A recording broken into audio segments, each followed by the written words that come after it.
Good evening student. मैं अनिल तिवारी आप सबका चाणक्य क्लासेस नैनी में हार्दिक स्वागत करता हूँ। बेटा, अभी तक हमने some basic concepts of chemistry में क्या क्या पढ़ा। हम लोगों ने पढ़ा कि भाई केमिस्ट्री की ब्रांच, केमिस्ट्री के बारे में और केमिस्ट्री की कंडीशंस के बारे में, मैटर के बारे में, mixture, solid, liquid, gas, element, compound, इन सब चीज़ों के बारे में हमने पढ़ा।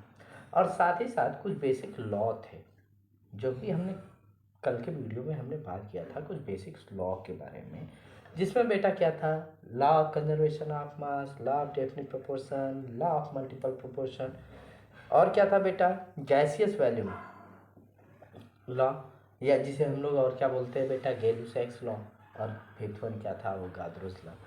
अब बेटा आज के वीडियो में जो हम आज बात करेंगे वो मैंने शायद आपसे कल कहा भी था कि हम आज बात करेंगे डाल्टन्स एटॉमिक थ्योरी के बारे में। किसके बारे में बात करेंगे बेटा? Dalton's atomic theory. अब बेटा नाम से ही आपको समझ में आ जाना चाहिए, क्या समझ में आ जाना चाहिए कि भाई ऐसी एटॉमिक थ्योरी जो किसने दिया है? डाल्टन ने। किसने दिया है बेटा? डाल्टन। अब बेटा अब इस चीज़ को आपको बड़े ध्यान से समझना है कि ये डाल्टन्स एटॉमिक थ्योरी कहती क्या है और इसका रोल क्या है। अब बेटा डाल्टन्स एटॉमिक थ्योरी दिया किसने था? गिवन बाय जॉन डाल्टन इन 1808। यानी कहने का मतलब क्या है बेटा कि जॉन डाल्टन ने 1808 ईस्वी में क्या दिया था? अपनी एटॉमिक थ्योरी दी थी। ठीक है। अब बेटा ये जो एटॉमिक थ्योरी है इसको इन्होंने कुछ कंडीशन पे दिया था। जैसे फर्स्ट कंडीशन क्या इन्होंने कहा था? मैटर कंसिस्ट्स ऑफ इंडिविजुअल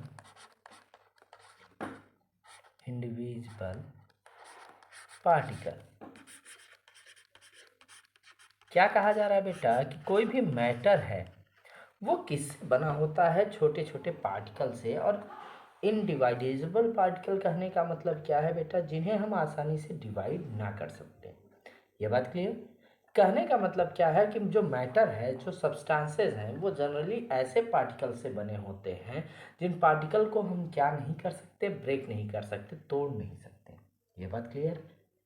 अब बेटा जो इन्होंने फर्स्ट बात कही, अब जैसे अगर हमने ये कोई पार्टिकल ले लिया, अब अगर इसे हम दो पीसेस में ब्रेक करते हैं तब तो ये डिवाइडेबल है, ये क्या कर सक रहा है भाई? डिवीज़न कर सकता है। लेकिन जब ये ब्रेक ना हो यानी सिंगल ही रह जाए तो ये क्या हो जाएगा? अनडिवाइडेबल। और बेटा इसी कंडीशन को इन्होंने क्या कहा कि जो मैटर होता है वो किससे बना होता है? अनडिविजिबल पार्टिकल से, यानी ऐसे पार्टिकल से बना होता है जिसे हम ब्रेक नहीं कर सकते, तोड़ नहीं सकते, लेकिन जिनसे ये तोड़ा जा सके, जिनमें तोड़ा जा सके। तो इसकी कॉन्सेप्ट के बारे में आगे बात किया गया है, लेकिन यहाँ पे बस जो स्टार्टिंग थ्योरी है एटॉमिक थ्योरी वो जॉन डाल्टन की ही मानी जाती है, क्योंकि बेटा जॉन डाल्टन ने इसके बारे में एक्सपेरिमेंटली प्रूव किया है। ठीक है। सेकंड थिंग इन्होंने क्या कहा कि ऑल द एटम, क्या कहा? All the atoms of a given element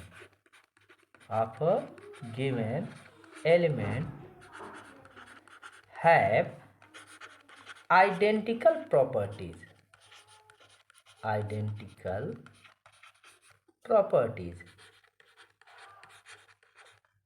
अब यहाँ पे बेटा आपको क्या समझना है?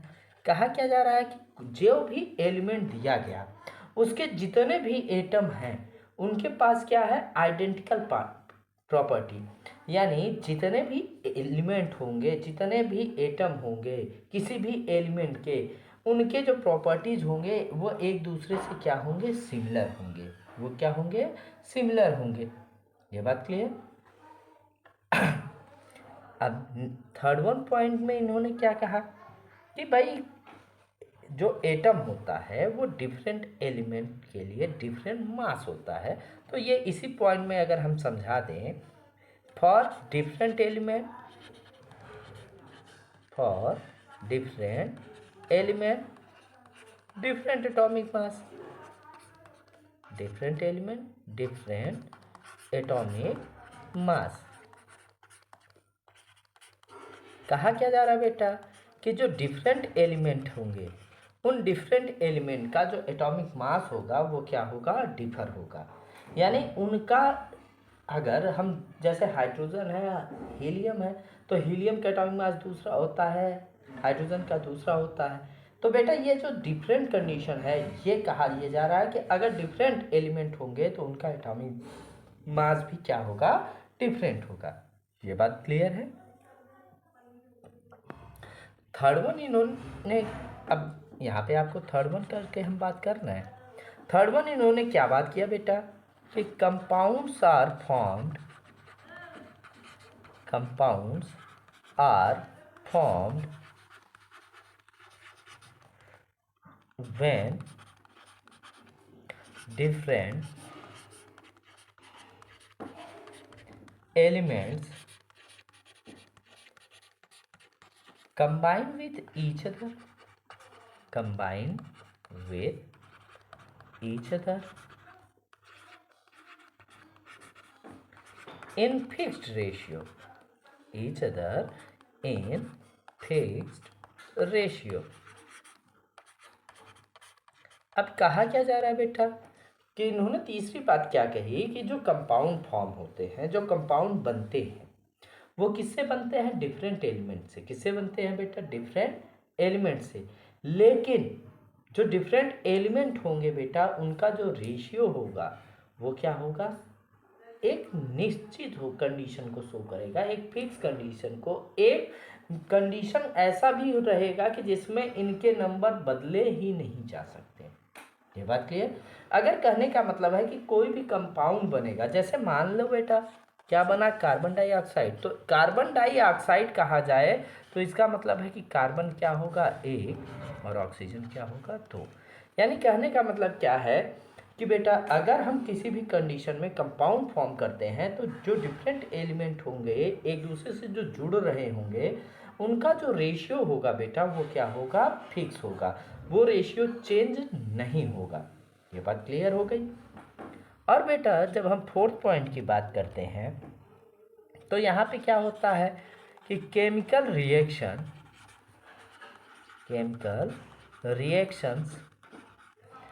Involve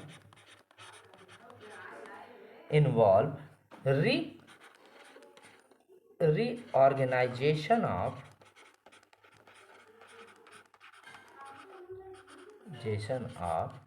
atoms। अब बेटा कहा क्या जा रहा है कि जो केमिकल रिएक्शन होंगे वो जो एटम है इनका फिर से जो रीऑर्गेनाइजेशन हो जाता है, उनका जो फिर से क्या होता है बेटा कि फिर से वो जब चेंजेस होते हैं, फिर से उनके एलिमेंट आपस में एक्सचेंज होते हैं, तो उससे ये पॉसिबल हो पाता है। ये बात क्लियर हो गई। अब बेटा तो इसी कंडीशन से ये क्या कहा जा रहा है, so that atoms cannot be created nor be destroyed,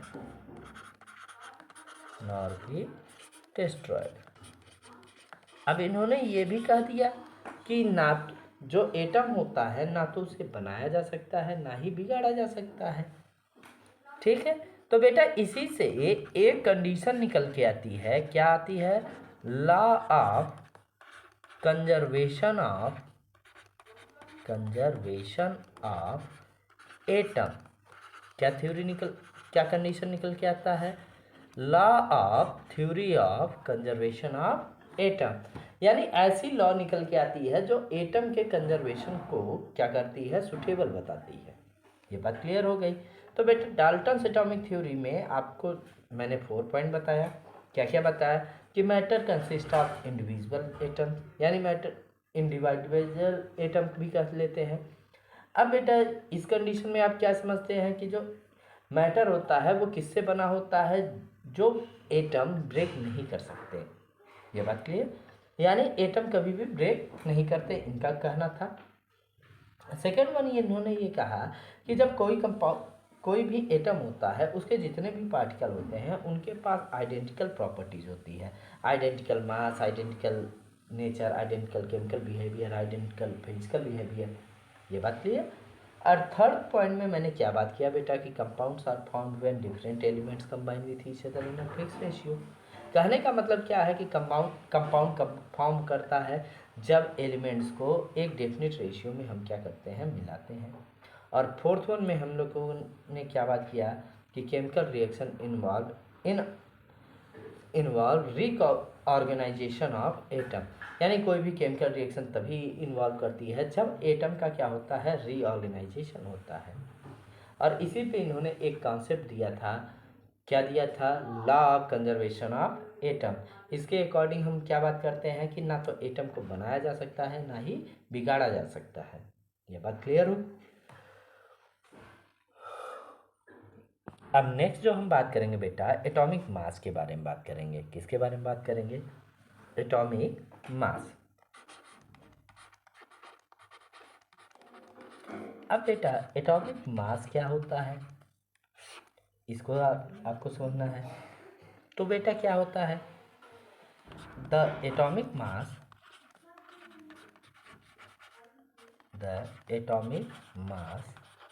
of an element is the number of times an atom of that element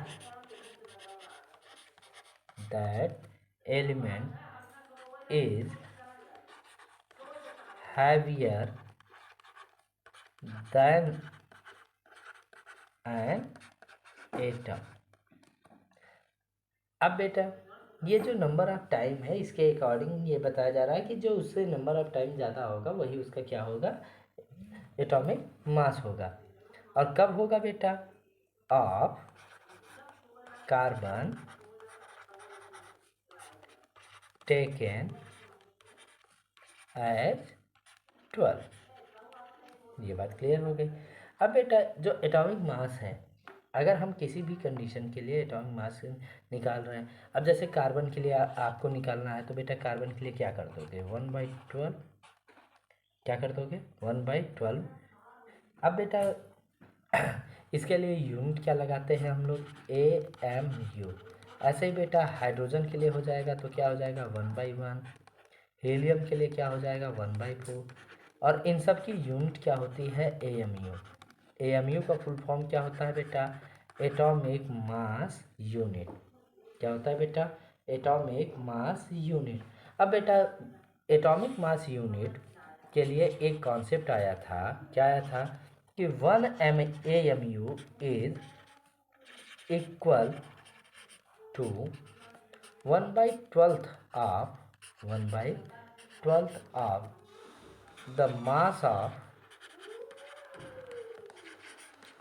an atom of carbon 12। यानी बेटा जो 1 AMU है वो किसके इक्वल होता है, 1/12 किसके, कार्बन 12 के। तब यहाँ से 1 AMU कैसे निकालोगे, तो 1 AMU इक्वल टू 12 इंटू 1/12, तो ये कैंसिल आउट हो जाएगा और ये वैल्यू क्या आ जाएगी, 1 AMU। ये बात क्लियर। तो बेटा एटॉमिक मास क्या होता है कि किसी भी एलिमेंट में जो उसके एटम होते हैं उनका जो कंसीडर्ड वैल्यू होता है, जितने नंबर होते हैं उनके टाइम्स को ही हम लोग क्या कहते हैं, एटॉमिक मास कहते हैं। क्या कहते हैं बेटा, एटॉमिक मास। अब एटॉमिक मास को हम लोग क्या करते हैं कि इसमें ये देखते हैं कि कौन कितने ज़्यादा भारी है, जितना ज़्यादा भारी होगा उसका उतना हम क्या कर देंगे, डिवाइड कर देंगे। जैसे कार्बन के लिए हम क्या करते हैं, 1/12, हाइड्रोजन के लिए 1/1, हीलियम के लिए 1/4। अब बेटा ये बात क्लियर हो गई।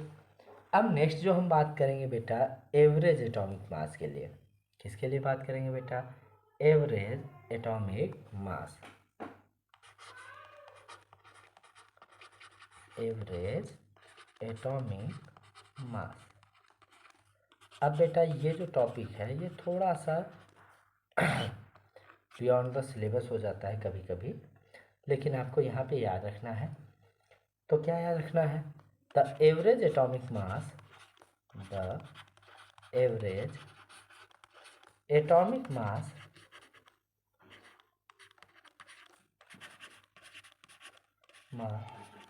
are masses are the specify condition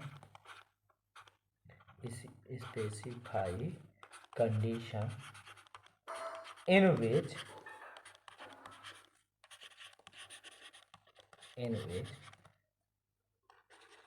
single element taken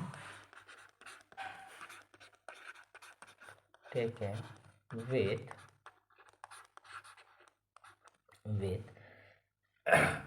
different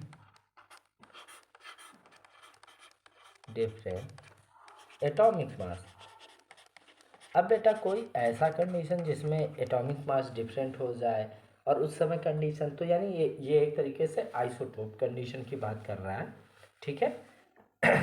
अब बेटा जैसे आप, क्या होता है कि हमारे नेचर में जब हम बात करते हैं क्लोरीन की, तो क्लोरीन के एटॉमिक नंबर तो फिक्स होता है, दो कंडीशन होता है एटॉमिक मास का। एक कंडीशन में एटॉमिक मास हम लोग कितना लेते हैं? 35। दूसरी कंडीशन में हम लोग कितना लेते हैं? 37। बट जो नेचर अवेलेबिलिटी है, इसमें बेटा ये क्या है? 3 और ये क्या है? 1। अब बेटा जब हम इसको निकालेंगे तो 3 into 35 plus 37 into 1 divide by 4। अब यहाँ से बेटा करो तो 3 5 जा 15, कैरी कितना गया? 1, 3 3 जा 9 प्लस 1 10 प्लस 37 डिवाइड बाई 4। अब बेटा इसे ऐड करो तो 7 प्लस 5 12 आ जाएगा। 3 प्लस 1 4, 1 डिवाइड बाई 4। अब 4 से कैंसिल आउट, 4 3 जा 12, कितना बचा बेटा? 2, तो 22 हो गया, तो 4 5 जा 32। और बेटा फिर जब इसे निकालेंगे तो यहाँ से जो वैल्यू आती है क्लोरीन के लिए वो क्या आती है? 35.5। तब बेटा हम लोग इसीलिए क्या करते हैं, नेचर में हम लोग क्लोरीन का जो एटॉमिक मास मेंशन करते हैं वो कितना मेंशन करते हैं? 35.5। यानी कहने का मतलब है बेटा जिनका रेशियो कम हो जाए, जिनमें जो एलिमेंट के एटॉमिक मास के जो रेशियो चेंजेस हैं, आइसोटोप हैं, इनके रेशियो कम रहे, लार्जर रेशियो है, तब बेटा हम वहाँ एवरेज एटॉमिक मास की बात नहीं करते। जब माइन्यूट वैल्यू होती है, माइन्यूट चेंजेस होते हैं, तब हम उसके किसकी बात करते हैं? एवरेज एटॉमिक मास की। ये बात क्लियर हो गया? नेक्स्ट बेटा हम किसकी बात करेंगे? नेक्स्ट बेटा हम लोग बात करेंगे मॉलिक्यूलर मास के बारे में। किसके बारे में? मॉलिक्यूलर मास, ठीक है। अब बेटा मॉलिक्यूलर मास क्या है, पहले तो इसे आपको समझना है। तो बेटा यहाँ पे मॉलिक्यूलर मास को हम लोग क्या कहते हैं कि molecular mass is the sum of atomic masses of elements present in a molecule।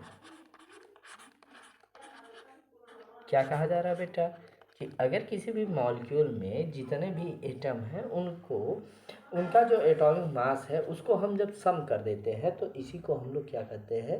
Atomic molecular mass. क्या कहते हैं बेटा? Molecular mass. Its unit is you. Molecular mass की यूनिट को हम लोग किससे रिप्रेजेंट करते हैं, यू से। ठीक है।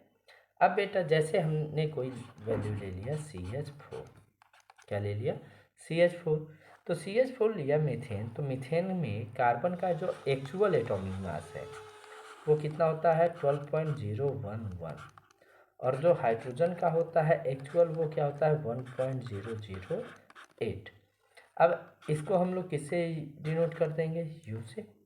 अब बेटा जब इसे यू से डिनोट करोगे तो अब इसे कैलकुलेट करेंगे, तो C प्लस 4 × H हो जाएगा बेटा। C के लिए क्या होगा, 12.0114, और H के लिए क्या हो जाएगा, 1.008।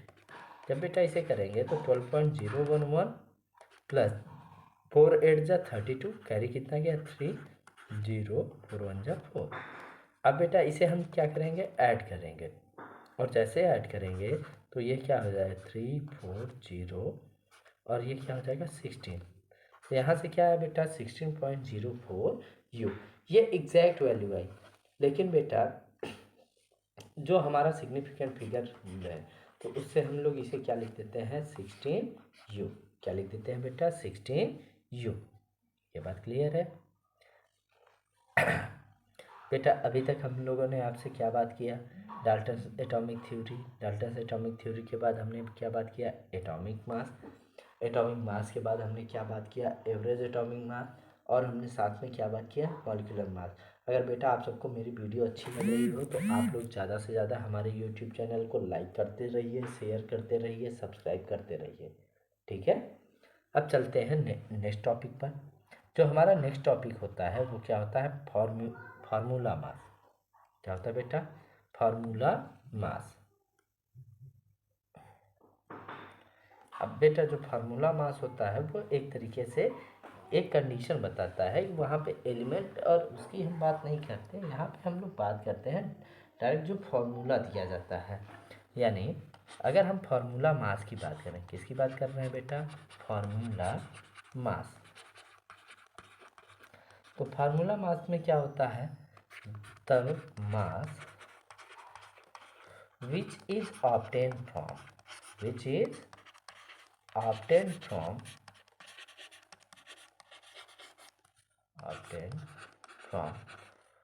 mass formula of any compound। यानी बेटा कोई भी कंपाउंड है, अगर हम इसके जो फार्मूला है इससे अगर हम मास निकालें तो इसी मास को हम लोग क्या कहते हैं, फार्मूला मास कहते हैं। क्या कहते हैं बेटा, फार्मूला मास। अब बेटा जैसे हमने क्या ले लिया, NaCl। क्या ले लिया, NaCl। NaCl में Na को हम लोग क्या कहते हैं बेटा, सोडियम। क्या बोलते हैं, सोडियम। Cl को क्या बोलते हैं बेटा, क्लोरीन। Cl को क्या बोलते हैं बेटा, क्लोरीन। अब बेटा सोडियम का मास कितना होता है, mass of sodium and mass of chlorine. तो सोडियम का मास कितना होता है बेटा, 23 यू, और क्लोरीन का बेटा अभी हम लोगों ने निकाला था 35.5 यू। ठीक है। और जैसे इन दोनों को हम क्या कर देंगे, सम कर देंगे, तो ये क्या आ जाएगा, 58.5 यू आ जाएगा। और यही जो वैल्यू है, इसी वैल्यू को हम लोग क्या कहेंगे, फार्मूला मास। तो फार्मूला मास क्या है बेटा, कि किसी भी कंपाउंड में जिनका जो कि जिन एलिमेंट से फॉर्म हुए हैं, जिन एलिमेंट से फॉर्म हुए हैं, अगर उनके एटॉमिक मास का हम सम निकालते हैं, उनके किसका सम निकालते हैं बेटा, एटॉमिक मास का सम, तो इसी एटॉमिक मास के सम को हम लोग क्या कहते हैं, फार्मूला मास कहते हैं। क्या कहते हैं बेटा, फार्मूला मास। ये बात क्लियर हो गई। अब बेटा अब आपको यहाँ पे एक मोस्ट इम्पॉर्टेंट टॉपिक अब स्टार्ट होता है, आपका मूल कॉन्सेप्ट। तो बेटा हमारा ये मत है कि अगर आप किसी भी कॉन्सेप्ट को समझते हो, किसी भी चीज़ों को समझते हो, तो उनका आपको बेसिक क्लियर होना चाहिए। तो यहाँ पे बेसिक से पहले हम बात करते हैं, नाम से आपको क्या मिला, मोल कॉन्सेप्ट। नाम से ही आपको क्या लग रहा है, मोल कॉन्सेप्ट, यानी ऐसा कॉन्सेप्ट जो किस पर डिपेंडेंट हो, मोल पर। किस पर डिपेंडेंट हो, मोल पर। ठीक है, तो अगर ऐसी बात हो रही हो कि जिसमें नंबर ऑफ मोल या मोल कंडीशन के बारे में बात हो, तो इसी को हम लोग क्या कहते हैं बेटा, मोल कॉन्सेप्ट। ये बात क्लियर हो गई। अब इसे आप कैसे कहेंगे, कैसे समझेंगे, तो बेटा अब बस यहाँ पे आपको क्या समझना है, it is found that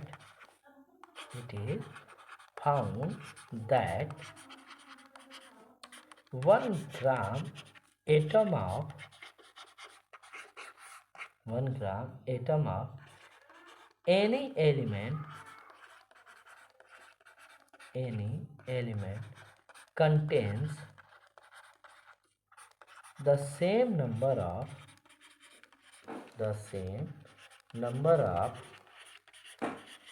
atoms and 1 gram molecule of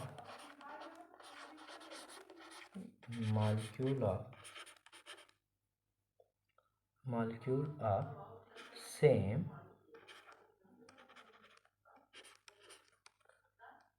number of molecule shows for same element.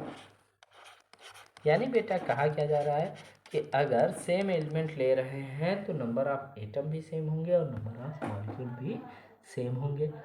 अब बेटा इस चीज़ को सबसे पहले किसने बताया था, it is used by Avogadro. इस चीज़ को सबसे पहले किसने बताया था, अवोगाद्रो ने। तो इसीलिए इसे क्या कहा जाता है, अवोगाद्रोस मोल कॉन्सेप्ट। अब बेटा अवोगाद्रो ने स्पेसिफाई नंबर की बात की थी। किसकी बात की थी, अवोगाद्रो नंबर। अब बेटा जो अवोगाद्रो ने जिस नंबर की बात की थी वो नंबर क्या था, 6.022 इंटू 10⁻23। ये बात क्लियर। और बेटा अवोगाद्रो नंबर को हम लोग इंडिकेट किससे करते हैं, यानी से। यानी यानी is the Avogadro number which is generally present in any element, any atom, any molecule. ठीक है, तो बेटा अब मोल कॉन्सेप्ट में अब जो भी नेक्स्ट पॉइंट बचे हैं वो कैलकुलेशन बेसिस पे हैं, और इन सब चीज़ों को हम लोग अब कल के वीडियो में बात करेंगे। लेकिन बेटा तब तक हमारी आप सबसे एक निवेदन है कि बेटा आप सब हमारे यूट्यूब चैनल को ज़्यादा से ज़्यादा लाइक करें, सब्सक्राइब करें और शेयर करें। ठीक है, अब मिलते हैं बेटा नेक्स्ट वीडियो में, तब तक के लिए धन्यवाद। जय हिंद, जय भारत।